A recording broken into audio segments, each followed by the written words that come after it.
Welcome back to the Sista Gurl Podcast, where nothing is off limits. I'm your host, Tasha M., and this is your safe space for real conversations about life, love, relationships, boundaries, healing, and everything in between. Now, today's episode, it may be sensitive for some, but it's something we don't talk about enough. And that's trauma. Family trauma. Yeah. The kind nobody wants to acknowledge. The kind that people tell you to pray about while pretending they didn't leave scars. The kind that gets excused with, that's still your family. But today we're being honest. Because some of us are carrying pain from the very people who were supposed to protect us. Some of us have learned survival before we even learned safety. And healing from that's not easy. So get comfortable, grab your coffee, your tea, your blanket, or whatever helps you relax, and let's talk about it. You see, the thing about family trauma is that it cuts deep and it hits different. Because it's not just pain. It's pain attached to memories, pain attached to the people that you love. It's pain attached to your childhood. And sometimes the same people who fed us, raised us, and claim to love us are the same ones who caused the wounds that we're trying to heal from today. And that's what makes it so confusing. Because how do you heal from people that you still care about without normalizing what they've done? Some of us were raised in survival mode, not emotional health.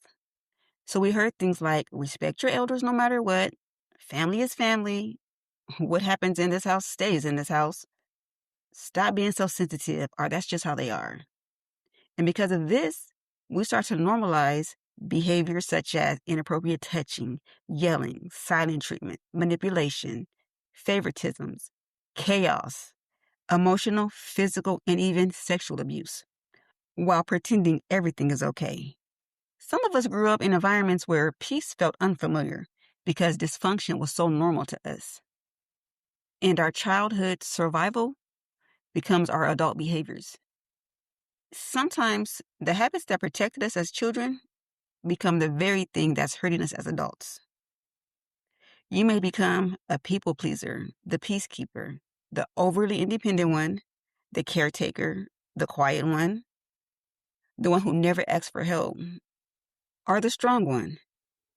Not because that's who you truly are, but because your environment taught you that survival came before emotional safety. Now let's talk honest for a second. Some of us are healing from the very people we were told to never question. And that's because society teaches us that it's family over everything, or to keep quiet because they're family. But being related to someone does not give them a free pass to continuously hurt you, to violate you, to take your innocence as a child. And I know that this is going to make some people uncomfortable, but honestly, I don't give a damn, because healing requires honesty.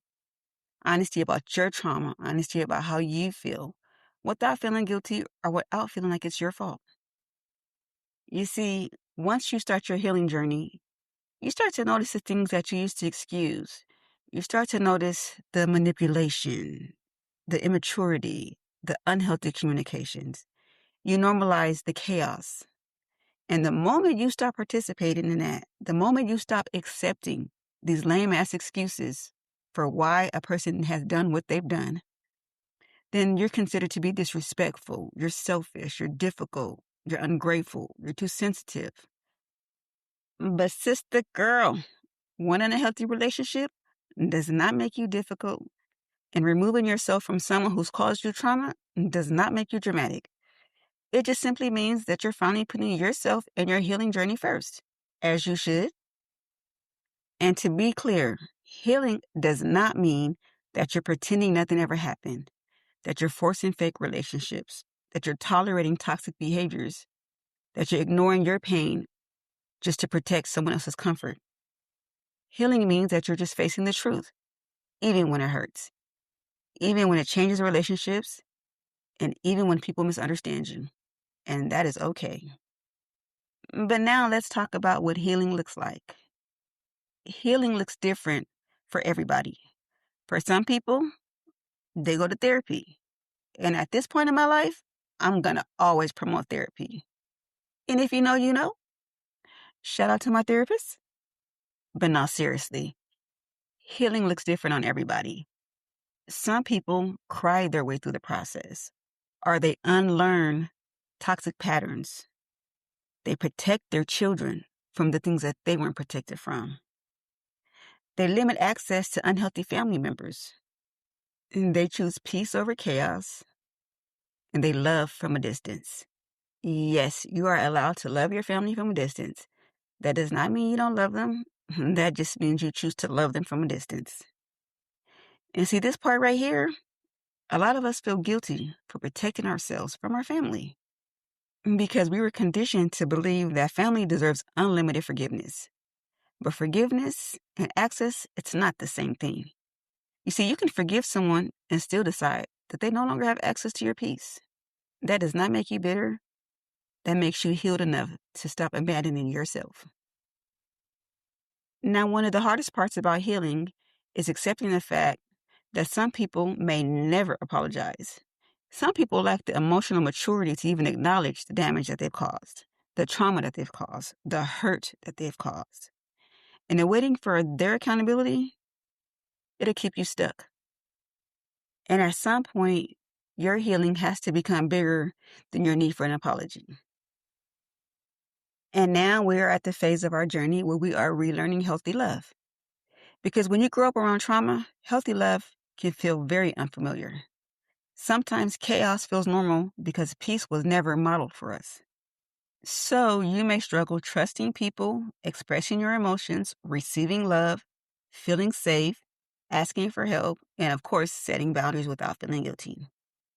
But healing teaches you something important, that love should not constantly hurt.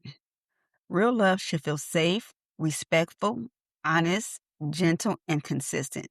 Not perfect, but healthy.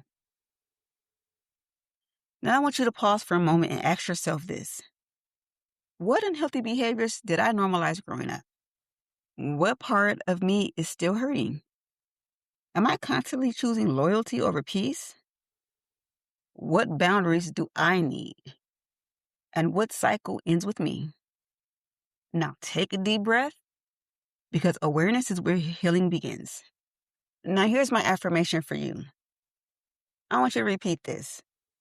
I am not responsible for what hurt me, but I am responsible for my healing. And again, I am allowed to protect my peace, and I'm allowed to heal without feeling guilty. I deserve healthy love, and I deserve emotional safety. And with that being said, I am so proud of you, because healing from family trauma, that takes strength that people don't always see. And it takes courage to choose differently, to communicate differently, to love differently, to parent differently, and to live differently. And even if your healing journey is messy right now, you are still growing. And remember, breaking generational cycles of trauma, it's not easy, but it's powerful. Every boundary you set, every unhealthy pattern you break, every time you choose healing over silence, you are rewriting your story. And maybe even changing the story for generations after you.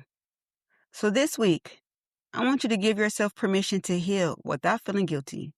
Stop carrying emotional responsibilities that were never yours to hold. And always remember to protect your peace, honor your healing, and keep choosing yourself. All right, sis, that's a wrap for today. If this episode spoke to you, make sure you share it with another sister who needs to hear it. And don't forget to subscribe, leave a comment, and stay connected. Because over here, we're growing, we're healing, and we're setting boundaries together. This is your Sista Gurl Podcast, where nothing is off limits. I'll catch you on the next episode.